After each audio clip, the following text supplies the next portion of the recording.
Hi, it's Dee with Dee Garone Photography. We are in my office today to talk a little bit more in depth on the questions that you need to be asking your wedding photographer. I have been in business for 5 years officially on my own, but prior to that, doing photography all over the world. So I am pretty well versed in all things photography. But if you are looking for some information for how you are selecting your wedding photographer, I'm here to help. If you are a Dee Garone photography bride or looking to be a Dee Garone photography bride, these are the questions that you should be asking, but I'm going to give you the answers right off the bat so we can just get to the fun part. No more legal mumbo jumbo. This is the stuff that's kind of boring. You do need to ask these questions, so this is why I'm here, but it's not the fun part. I want to talk lovey-dovey, mushy-gushy engagement stories and how we're going to make you look amazing on your wedding day. I don't really want to talk about all the ugh. I am not a lawyer. I do not claim ever to be one. That stuff goes right over my head. So don't take this as legal advice. That is not what this is. This is only intended to be helpful in giving you the questions to ask.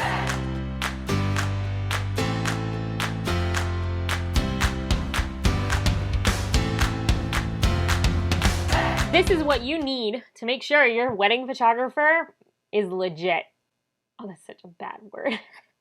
It sounded so bad. To make sure your wedding photographer is legitimate. Use the proper word. Are they an actual business?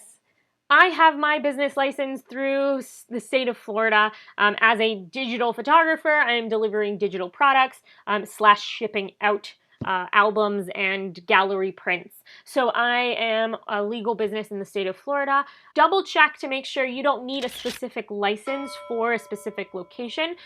If you are looking at hiring a destination photographer, they may need certain privileges depending on the location you're going to. That's research that I will make sure to do myself. As a destination photographer, I make sure that I am legally allowed, or all of the things are covered by myself. But if you are looking for a photographer, my suggestion is to make sure you have a legitimate business behind who you are hiring, because if you are looking for a way to cut corners, your photography is not what you want to be, subpar, or possibly get you into hot water if they're not actually a legitimate business. Do they have the right insurance? A lot of venues, especially down in Miami, these are very high-end, very extravagant venues that ask for a very high level of insurance.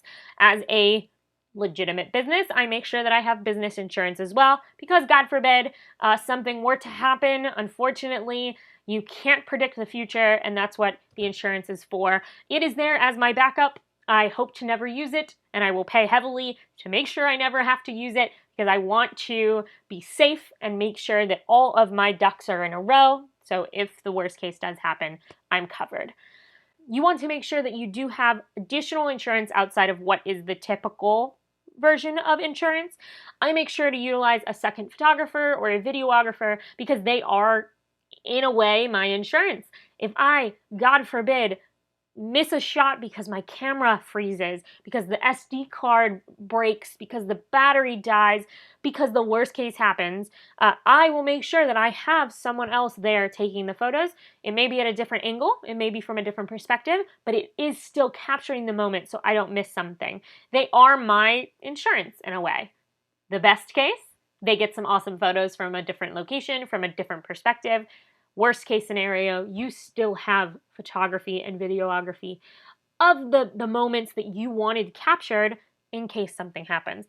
To that same, I do have extra cameras, extra batteries, extra SD cards, extra lighting equipment, extra stands, power strips, power cords, you name it, because if, again, something happens, I will make sure I'm prepared. And that's part of my business strategy. I have A through B covered, and if we need to get to plan C, I'm going to make sure that we're okay and we're covered, and I have someone available to assist if I need to swap out a battery really fast, they'll capture the moment, and I can go and take care of whatever crisis has rained down upon us. Continuing with the insurance idea, what about your insurance on the photography after the fact?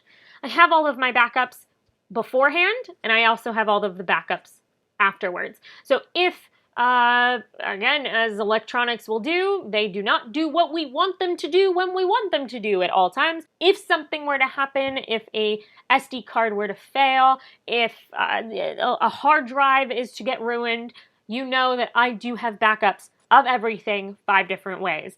The SD card, my computer hard drive, and 2 external hard drives, and the cloud.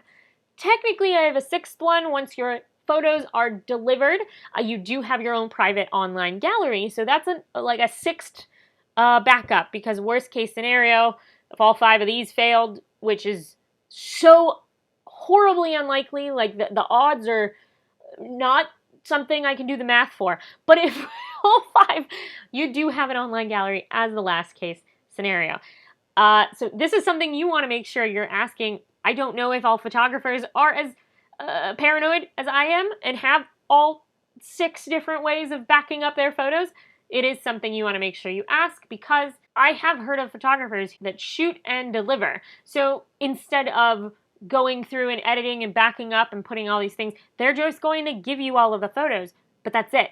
It's your responsibility now, and if something happens, if in transit something happens, there's nothing you can do. All of the backups are now in your hands. Now, going on with backups.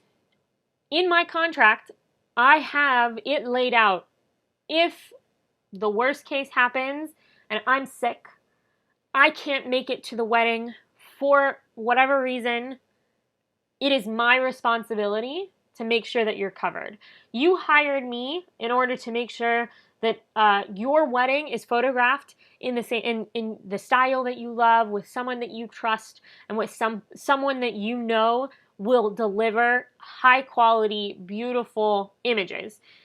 If I myself cannot be there, I will make sure that one of my team members, who I have trained and entrusted and know can take care of you to the highest extent, I will make sure that they're there. I will make sure that you have a team member present. I have backup plans for backup plans, and I want to make sure that you know if something happens, I'm going to take care of you. Another question is, what are you going to wear?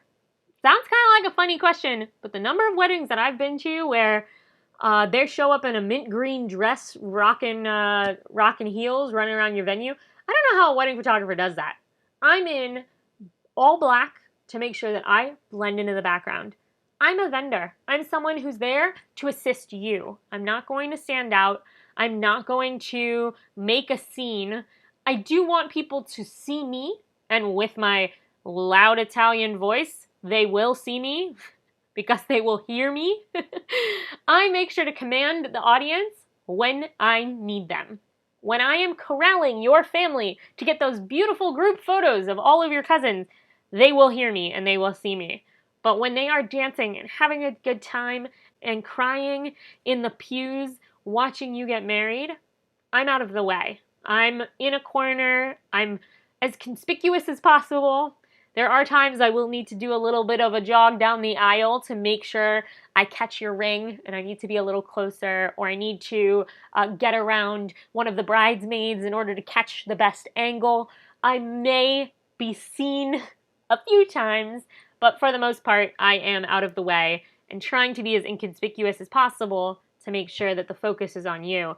I am in all black, the same as all my videographers and photographers. We are dressed to impress and be out of the way. As well, what is your photographer's education level? How did they learn photography, or where did they learn photography, and how long have they been doing it? I myself have been a photographer since I was in middle school. I can say that because I actually did take a few professional shoots in high school, which were fun. But I have education by Ringling College of Art and Design in Sarasota, Florida. It's a world-renowned art college, and I graduated with my bachelor's in fine arts, digital imaging and manipulation, as well as a minor in fine arts sculpture. I know all there is to know about photography, from how to dismantle and create a camera to darkroom photography and development, and all of the things in between, food photography to commercial fashion photography. I have done a little bit of everything. So if you have questions about a style or a manipulation or even Photoshop and what I do post photography, there is a lot that goes on with the digital manipulation, and I have the education to show for it. Make sure you're asking all of these not so fun questions to your wedding photographer. It's the stuff that you need to make sure in advance fits what you're looking for. Even though you may be trying to save a little bit of money or look for a budget option, you do want to make sure that all of your bases are covered. If you're looking for a wedding photographer, no matter where you're located, I am happy to help. If I'm not available, I do have a large team that can help, and I know quite a few other photographers in the area who would love to be of assistance, and I can trust myself to know that they will take care of you. Let me know if you have any questions. First and foremost, make sure to like and subscribe below. I am here every Saturday. If you liked my video, if you're looking for more information or some more tips and tricks, make sure to comment and say hello below. We'll talk soon.